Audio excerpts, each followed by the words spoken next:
বাজারে চালের দাম স্থিতিশীল রাখতে ৫ লাখ মেট্রিক টন চাল আমদানির সিদ্ধান্ত নিয়েছে সরকার। প্রতিযোগিতামূলক দামে কেনা হলেও কম দামের কারণে ভারত এগিয়ে। খাদ্য সচিব নিউজ 24-কে জানান, অক্টোবরেই দেশে আসবে আমদানি করা চাল। ফলে অসাধু ব্যবসায়ীদের হাত থেকে রক্ষা পাবে চালের বাজার। এদিকে যুক্তরাষ্ট্রের সাথে ট্যারিফ কমানোর চুক্তিতে ৫ বছরের জন্য গম কেনার সিদ্ধান্ত সরকারের। তুলনামূলক টন প্রতি $26 বেশি দিয়ে অক্টোবরে আসছে ২২০ মেট্রিক টন গম। শাহনাজ ইয়াসমিনের রিপোর্ট। দেশে বছরে চালের চাহিদা ৩,৮০,০০,০০০ মেট্রিক টন, কিন্তু উৎপাদন হয় ৪ কোটি মেট্রিক টনেরও বেশি চাল, অর্থাৎ ২০ লাখ টন চাল বেশি মজুদ থাকে। আর চাহিদার তুলনায় ১ লাখ টন গমও বেশি মজুদ থাকে সরকারি কোষাগারে। এসব তথ্য খাদ্য মন্ত্রণালয়ের।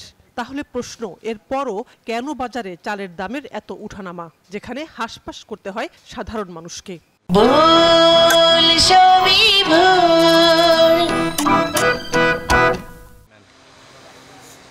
চালের সংকট না থাকলেও প্রায় হঠাৎ করে বাজারে চালের দাম বেড়ে যায়। খাদ্য সচিব মাসুদুল হাসান নিউজ 24-কে বলেন, এটা অসাধু ব্যবসায়ীদের কারসাজি। তাদের দমাতেই সরকার হাতিয়ার হিসেবে চাল আমদানির সিদ্ধান্ত নিয়েছে। অক্টোবর-নভেম্বর নাগাদ ৫ লাখ মেট্রিক টন চাল আনা হবে। অসাধু ব্যবসায়ী চালের মজুদ বৃদ্ধি করে চালের দাম বৃদ্ধি করার চেষ্টা করছে আর্টিফিশিয়াল, কৃত্রিমভাবে। তখন কিন্তু আমাদের মাঠ পর্যায়ে কিন্তু অভিযান চালানো হয়। এর সাথে সাথে আমরা আমদানিটাও ওপেন রাখি।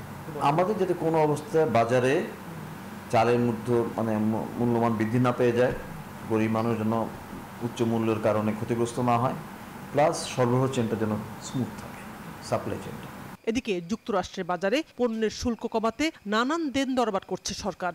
সেই অংশ হিসেবে আগামী ৫ বছরের জন্য গম কেনার চুক্তি হয়েছে দেশটির সাথে। প্রথম চালানে এবছর আসবে ২২০ মেট্রিক টন। খাদ্য সচিব বলেন, দাম অন্যান্য দেশের তুলনায় কিছু বেশি হলেও বাণিজ্য ঘাটতি মেটাতে এটা করতে হচ্ছে। আমেরিকা থেকে গম আমদানি করার যে সিদ্ধান্ত G2G ভিত্তিতে, সেটা তো পুরো জাতির জন্য এটা করা হয়েছে। আপনারা সবাই জানেন যে এটার কারণে আমরা ট্যারিফের একটা ভালো ধরনের রিবেট পেয়েছি, যার ফলে আমাদের রপ্তানি আয় বৃদ্ধি পাচ্ছে। গম আমরা ৫ বছরের জন্য এমইউ করেছি এবং প্রত্যেক বছর ৭ লক্ষ মেট্রিক টন করে। তো ৫ বছরে ধরেন এই হিসেবে ৩৫ লক্ষ টন গম আসার কথা। এদিকে চাহিদা বেশি থাকায় গত ১ বছরে ৮১৪টি ট্রাক থেকে বেড়ে ১,৯৪৪টি ট্রাকে ওএমএস কার্যক্রম চলছে, যেখানে ৩০ টাকা দরে চাল, ১৫ টাকা দরে আটা বিক্রি হয়। একইভাবে চলছে খাদ্যবান্ধব কর্মসূচিও। চাহিদা বাড়লে এসব কর্মসূচির পরিমাণ আরও বাড়ানো হবে বলে জানান খাদ্য সচিব। এই অপারেশনে কখনো আমাদের চালের ঘাটতির কারণে বাধাগ্রস্ত হয়। টিআর, কাবিখা বা কাজের বিনিময়ে খাদ্য, সেটাও কিন্তু আমরা দিচ্ছি। শাহনাজ ইয়াসমিন, নিউজ 24, ঢাকা।